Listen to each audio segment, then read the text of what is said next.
is the way. Gospel, jazz, R&B touches you every day. Talk about when it moves you differently day to day. It's the R&B Bistro. Let music have its way. Hello and welcome to the R&B Bistro Up Close and Personal. I'm your host Venus, and I'm here to help you make it through this musical dance we call life. And to do that, you know I always bring on noted people in the community that can help us make it through. Today, now I gotta read this because it's a lot. Today my guest is a self-published author who has written 7 books, 3 of which are Amazon's bestseller. The founder, CEO, and chief editor of Rain Publishing, a Christian-based publishing company. She's a speaker. She's a book coach who has a passion for helping people discover, pursue, and achieve their dreams. I am so delighted and so pleased and so honored to have Rachel Renee grace us on the R&B Bistro today. How are you, Rachel? Fine. Thank you so much, Venus, for having me. Girl, I'm just excited. so delighted that you're here. And you know, you've got such a wonderful background, so much good stuff to talk about. I want to get right into it, okay? Can we Thank get up you. close and personal? Of course. All right. Now, first I want to know, Rachel Renee. The name just sounds like, I may know a little something, but I need them to know. Rachel Renee sounds like it's just a star name. Is that your real name, or did you change it to write under? Oh, that is my real name. My parents gave me that Your name. parents gave you? Okay, so they must have known that you were going to be a star. We're going to call her Rachel Renee. It's like lights should just happen once you know, say your name. Lights are just supposed to happen all around. You see them? Yeah. All right, well, that's good. I'm glad it's your name, because sometimes, you know, people do change their names for stage purposes or whatever. But the problem with that is if you change it, you can't change it back, because then, you know, you're not known. Absolutely, anyway. yeah. So let's get into how things started. Let's get into the beginning. Okay. So did you always want to write books and have your own publishing company? Well, I always wanted to write. Like from a child, I always wanted to write. I love to read. I read every book in the children's section of the library. My mother's a gifted writer, so that was just a dream that I always had. But as I got older, you know, lost sight of that. And it was actually my 6-year-old son who challenged me to go ahead and start writing. Out of the mouth of babes. Exactly. Yeah. Really? Absolutely. So what did he say to get you going? Well, we would always have these conversations, what do you want to be when you grow up? So this one, he always changed his answer. So this one particular time, he asked me the question, and I was caught completely off guard. Yes. And I'm like, I want to write books. And he said, okay. So some weeks went by, and out of nowhere, he said, Mommy, did you start writing yet? And I was like, what are you talking? And then I remembered the conversation, and he's like, you said you wanted to write books. Did you start writing yet? And I felt so ashamed because it hadn't even crossed my mind. And I'm like, how can I encourage him to follow his dreams if I'm not doing it? Right. So I started blogging, and then it just grew from there. Keep that in mind. We have to come back to blogging, because that's a whole other subject that I want to get into. So what were you doing before then? Were you in corporate America or anything? Yes, and I stayed there for several years after, but yeah, I was managing a client operations unit up in Parsippany, New Jersey, you know. So. Boring, but pay the bills. Yes, you know. exactly. Kind of hard for creative people to do those things. I mean, you do them well, but you're like, you feel like you're in a cage. Yes, like, what am I doing here? It's kind of like an out-of-body experience. You're watching yourself. Yes. All right, so now I know you have an MBA. Yes. You have a BS in communications, and I know that prepared you for the path that you're on. So would you suggest that someone who wants to do what you do have that type of education, or can any education do?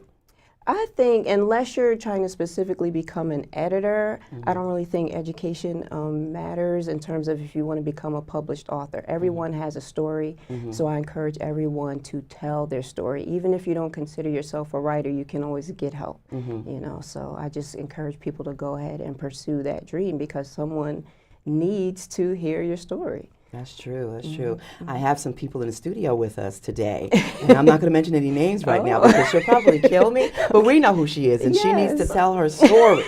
You know, so we're probably going to do that. Now, are all of your books published through your publishing company? Except my first one, because actually before I became a publisher, I worked with close friends of mine, Hassani and Danielle Pettiford. They had a publishing company, and I was their editor for several years. So I learned the business along with them, and another mentor, Linda Dominique Grosvenor Holland. So, you know, I immersed myself in publishing before I started publishing myself. So my first book was published through their company. Okay, and what was the title of the first book? The Rain Won't Hide These Tears. Okay. It's a devotional. The Rain Won't Hide These Tears. So I looked that one up, and it looks like I need to read that book. Because there's some tears I've had that you're right, the rain doesn't hide it. And when I saw that title, I said, what's this about? You know. Yeah. So I will have to get that book. And it's a devotional you said, which is good. Yes, I'll have to thank get that you. book so I can check that out. So they published that one. Yeah. All right, now before we talk about Rain Publishing, which we know is a self-publishing agency, can you shed some light on, for our audience, the difference between self-publishing and going through a large publishing company like Simon & Slusher or Harper's? Okay. You know, tell us the difference. Absolutely. Well, self-publishing, you as the author, you take on the risk, the cost, the marketing, every aspect of the book. It doesn't mean you can't partner with someone and, you know, other vendors to help you accomplish the goal of producing a book, but you're taking on all the risk and the cost and the duties and responsibilities and all of that. With a tradition, well, you also retain all the rights to your work. So you have creative control and ownership, and you receive all the royalty payments and all of that. So that's the definite plus, you know, to that. To self-publishing. Yes, to self-publishing. Traditional publishing, that company owns the rights, but they also assume all the cost and the risk. But they also, you know, they own the copyright, which means they can change things. So they can change things creatively. They can change your vision. Like if you had a vision for the cover and things like that, they can totally do what they want to do with it. They can change the content if they want. You know, Really? they The own content? It. Yeah, they can. So you wrote a story, Yeah. and they can change it around. Oh, I Absolutely. don't like that. Okay, go ahead. That's why people like to, you know, self-publish so they can retain control. And also, it can be difficult to obtain, you know, traditional publishing contract. You know, and even these days, traditional publishing has changed because everything is so in your face, and people want so much interaction. So really, like where before traditional publishing companies would take on all the marketing, today's authors all need to really be involved in their own marketing. You know, they need to really interact with their audiences and get out there and you know, get their face and message known. Right, so right. yeah, Wow. I mean, it sounds like it's a very intricate process, it is. and but it's easier. So your company, let's back up. Your company kind of does a lot of those things. You have various departments in your company. Absolutely. So even though they're self-publishing, there's really a lot of hand-holding. Is that true? Tell us about that. Well, I mean, most of my clients don't really want to get involved in the details would of, be you me. know, it's very technical. So, you know, we're able to handle the formatting of their book so it prints properly, the cover design, like they give us their vision for it, and, you know, we work with them to create that. And, you know, I partner with other designers and editors and things like that to make sure it all comes together. Are they all a part of your team? Because I think you have 5 members on your team. They're part of my team, and then there's other companies that I partner with as well. Yeah. Awesome. Now, I know there's one specific thing you have to do when you're writing a book. Can you tell us what that is? One specific thing That you one, have that to first write. thing. No, that's true. You do have to write. You got to write, have a story put together, whatever. Bring her your little pieces of paper and just give them to her. She put them. No, there's a specific number. Do you get that before or after everything's finished? What is Oh, it? the ISBN. ISBN. I'm talking about ISBN. BT. Child Yeah. music. Go ahead. Yeah, that's like, it's almost like a social security number for your book. You know, Right. it's a unique identifier. You can get it at any part of the process. Yeah. Okay. Yeah. All right. Before it's published. And see, that's why I couldn't do it, because I didn't even know what the number's called and where you get it. So why did you, it's probably evident already, but you know, I like to make things really clear for people, because this show is about information, motivation, and inspiration. And it was put together to help. And so I'm so glad that you're here to kind of smooth this process over for people. So why did you create Rain? Well, I really just intended to publish my own books. But as I started to do that, I had some clients that I was coaching through the writing process, and they saw me publishing my own book, so they said, hey, can you help me? So it just grew from there. Like the process was very organic. I never set out to be a publisher Really? or anything like that. Yeah. So Isn't that the way? I mean, certain things just happen. We didn't set out to do that, and it just happens. But it turns out to be what we were supposed to do. Yeah. Because he knows the plans Yes. that he Yes, has he for us. does. And although we didn't set out to do it, you know, he did. And so he Yes. just makes us fall into that. We got free will, but he makes us fall into that. Definitely. Yeah. So where did the name Rain come from? Rain, it's so funny. When I was writing that devotional, The Rain Won't Hide These Tears, it was like raining constantly. Like for several months, it seemed, you know. Right. And so that rain was just speaking to me, and it's like woven throughout that devotional. And then there was a scripture that was speaking to me in Deuteronomy about the Lord will bring the rain in due season to cause you to basically to produce, you know. Yes. So that scripture is actually inscribed in the book, and it's just a blessing that I feel like I've taken on this journey with me, because writing has opened so many doors for me. Like before I started writing, I was just so envious of other people. Like they seem so passionate about things in their life, and I'm like, I want something to be passionate about. Wow. So it's like that has opened those doors and connected me to so many amazing people. So it's just a blessing. Like, I feel like, you know, the Lord just showered blessings on me through, you know, this process of writing.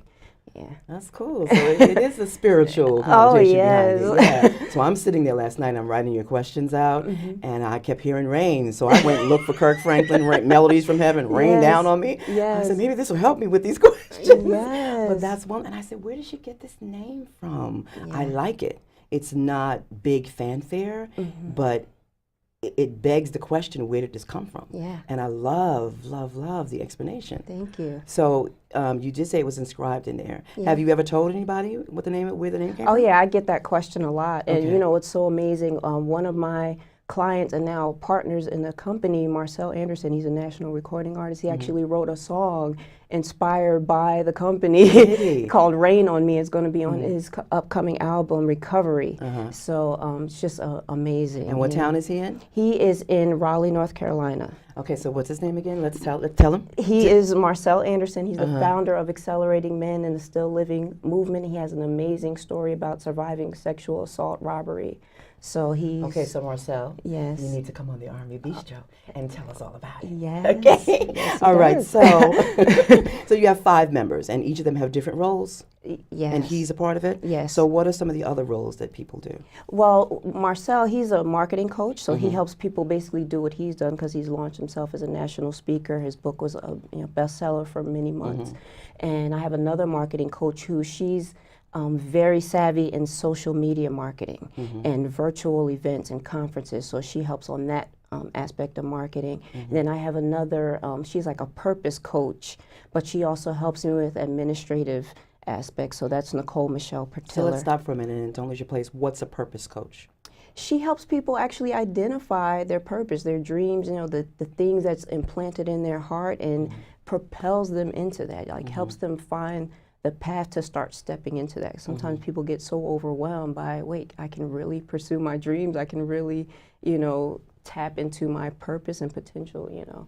So she helps people unlock that and actually pursue that. Nice. Now, my next question, I'm going to have to change it around a bit because you've covered some of it, but it was going to be about how anybody can basically publish a book, right? They can do self-publishing. Absolutely, yes. But if they don't have the savvy, the know-how, and the education and the wherewithal to do the pieces that you do in your company, then it's probably going to be pretty hard for them, right? And then if they go to the major publishers, they're not going to do those things, right? Are you familiar with what the major companies do? Well, are you talking about traditional publishers? Yes. Yeah. Traditional publishers will do everything for you.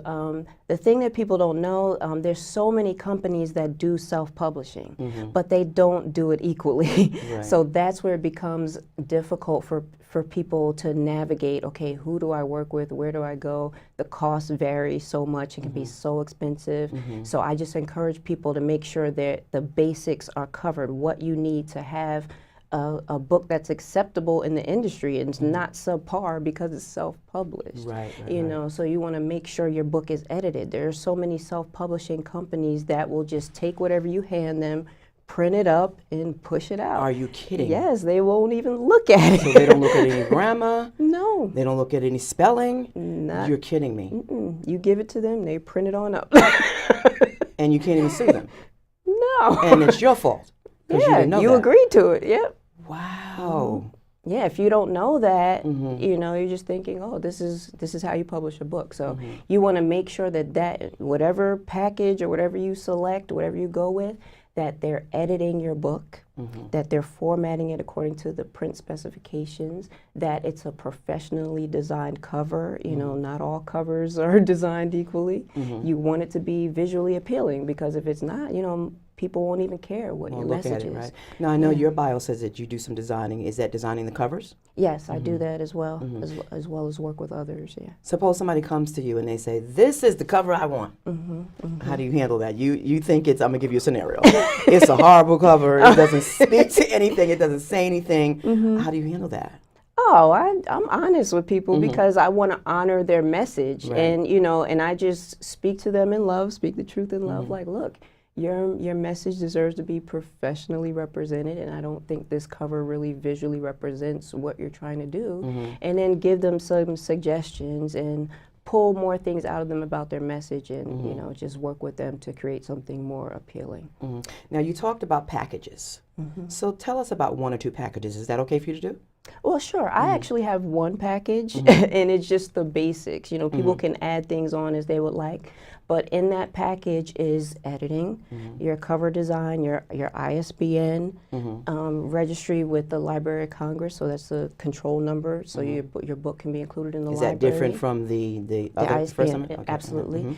And also included is the coaching. So you get sessions with 2 marketing coaches. That's Marcel Anderson and Linda Dominique Grosvenor Holland. These are 2 amazing experts in getting your book out there, because that's something that is so necessary. And another misconception, like people think, okay, I published a book, okay, it's gonna sell. It's gonna sell. And they just wait Sit for back the and sales to wait. come in. And it doesn't happen, you know, because we have to do something. We have to do the work. So they basically show people how to do it. Here's what we did. It worked. It was successful. And, you know, they walk people through that process.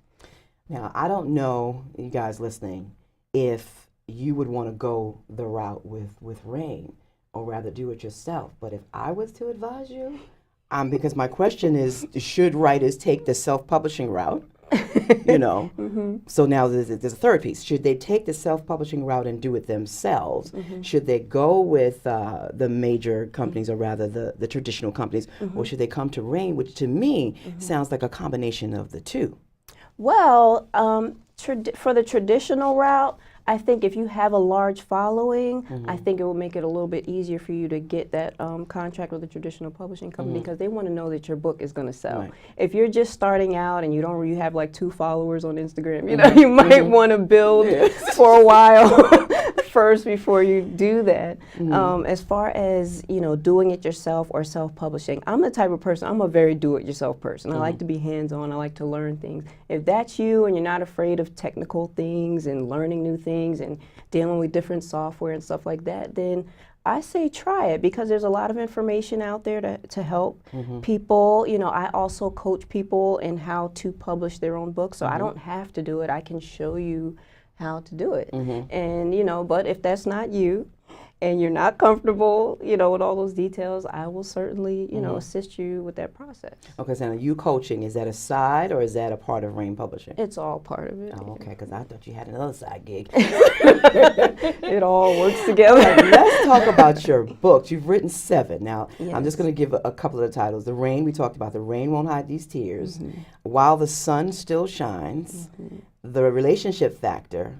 And before we get to Dear Husband, let's go to this one here. Oh, yes. This workbook here. This is my baby. So tell us about this one. What's your story? I remember when I talked to you about during the interview, you said, "Do you know my story?" I'm like, "Oh, how many she got?" But I got a lot I don't of know which one she's talking about, but I know something. But I said, "You'll tell me what it is." So, what's your story? Tell us about this. How did this come up?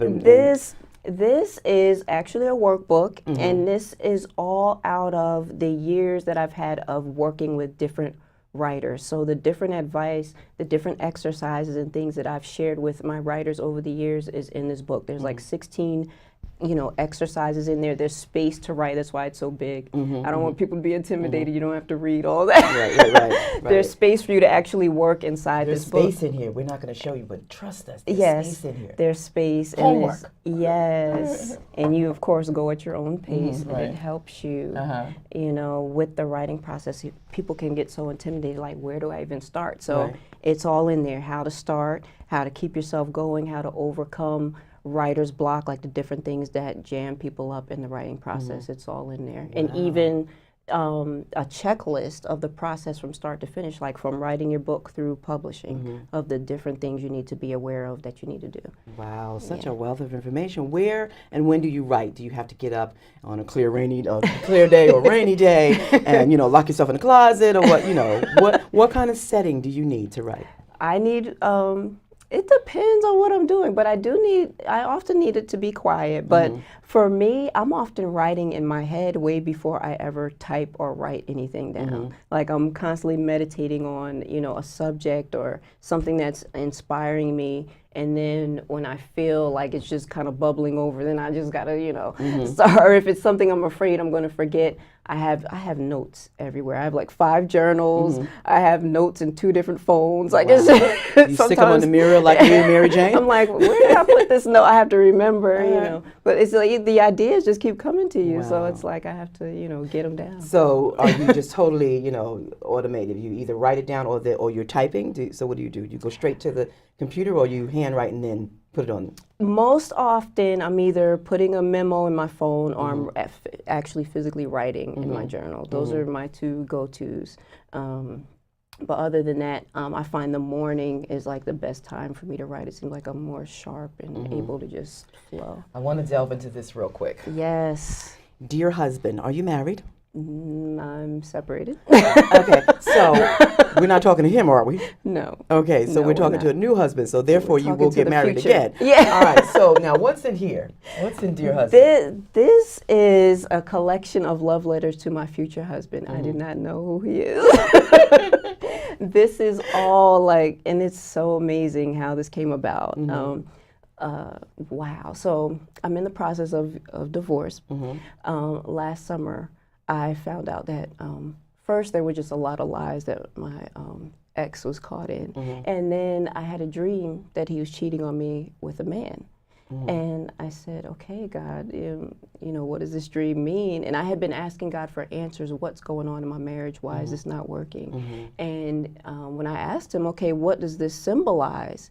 He said, oh, no, you asked me what it was, and I just showed you. And I was devastated. Wow, and I said, I need some proof because I can't proceed from a dream. Right. And I was able to find an old cell phone, and there was just extensive evidence of just this behavior that I couldn't even believe. Wow. So, it was a very hard time, but immediately God was talking to me like, you are going to help people through difficult marriages. And even while you're in your own healing process, you're going to start talking to people about what you're dealing with. You're going to walk out your healing in front of people. And one thing that people know about me, I'm very transparent. And they're used to me kind of sharing, but, a lot of people close to me were kind of like, wow, like when they heard I was writing Dear Husband, they're like, no, they knew I was writing a book. So they're like, are you sure you're ready to write about this? And I'm like, it's not what you think. Wow. So I actually just became inspired about my future. It's like I just had this glimmer of hope because during the process of being married to this man for 6 years, I learned how to be faithful, committed. I learned how to submit to him even when he was hard to deal with. Wow. I learned how to pray for him even when it was hard to get along with him. Wow. So I'm like, why would God bring me through this process of becoming this faithful, committed wife for my marriage to not work? So I just believe because he processed me that way that he has something better for me. Wow. And that gave me hope. So I wrote this book. It's full of love for my future husband, and it's about the different things that I want for our marriage, just mutual respect, communication, just how we want to raise our families together. The respect that I have for him. I know that's something that's so important for men. Yes, definitely. And I've gotten for anybody. I've gotten so much great feedback from men and women, but overwhelmingly from the men. Like it's such a small book for a reason because I wanted the men to read it, and they appreciate that. It's just like Steve Harvey. This is a guide for the men. His books are for the women. Yes. You know what? This has never happened before. I don't think, but I'm so emotional at this moment. I'm so emotional, I'm almost speechless. Wow. Which is hard for me. But I'm like, you just God puts you through things. You just confirmed what I say to people all the time. Yeah. God puts you through things so that you can help other people through. Yes. And if you keep it to yourself, then you're not doing what he wants you to do. Absolutely. And it's not helping. It helps you because you're speaking about it and you're purging. Right. And when you purge, then you're giving that information to them and that motivation to them. And I can see your eyes glossing up. And so we're sitting here a mess on the set. We try to keep our makeup okay, but it's so true. And that's another reason why I'm going to say I'm glad that you're here again, because it's so important to give to people. We're blessed to be a blessing. Yes. We're here to help other people. Yes. We're not here for us. That's we may right. think we are. Right. And some moments we may feel we are. And it's not easy. Right. It's hard to be here for somebody else. It's Yeah. hard to go through things Absolutely. for other people. And you're like, God, well, why I got to do this? Right. Can somebody else Yes. do it? Can somebody else have this pain? Can somebody else have these difficulties? Why do I have to have them? But we just have to hold fast that for the Yes, plans I know, knows he has it, the yes. plans, and he knows them. knows. I'm going to try to push back these tears and get to these last bit of questions. So your topics are your self-help books, Yeah. right? Mm-hmm. And it's a Christian publishing company. Yeah. Will you only publish Christian books, and are they No. all self-help? And actually, my focus, is kind of dual. So Rain Publishing, that focuses on the faith-based books. What's Your Story is all about the stories, because we all have stories. They may not all fit into the, faith-based genre, because I want the realness, because that's what helps people. Right. Those raw details. Like me sharing my story is not to, it's not a vindictive thing at all. Right. I wouldn't even want to necessarily share it, but I know people need to hear it. And I know even since I've been sharing on Facebook Live, like every Thursday I do Dear Husband Facebook Lives. And people have been reaching out to me about, the things that they're going through. And I'm like, this is not about me at all. It's not. And that's why I'm so passionate about What's Your Story. Right. So if people bring a book that they publish, let's say themselves, and then they want to try to distribute it through you, can they do that? Or everything has to go through Rain? No. Well, I can promote, like through my What's Your Story platform, I can promote, and I'm actually interviewing different authors and things like that about their journey. They don't necessarily have to have worked with me.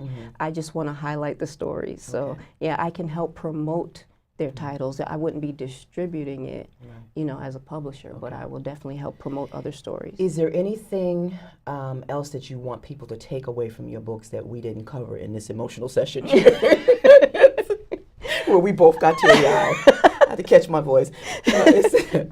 Well, I just really want, with Dear Husband, this is a book, it's for singles and couples, and there's actually reflective questions at the end of each letter that you can work through as an individual or together as a couple. And I really want people to just, do the work, reflect, and try to honor each other. That can be so difficult, but we have to do. I'm so delighted that you're here. Thank you so much for coming. Thank I'm you. Venus. This has been the R&B Bistro Up Close and Personal. You can find me on Facebook, Venus Crute, on Twitter, Venus987, and on Instagram, Venus987_987. Remember, it's never too late to live your dreams. And when you do, I'll be there encouraging you. Come on back and tell somebody about the R&B Bistro. Bye. Jazz R&B touches you every day. Talk about when it moves you differently day to day. It's the R&B Bistro. Let music have its way.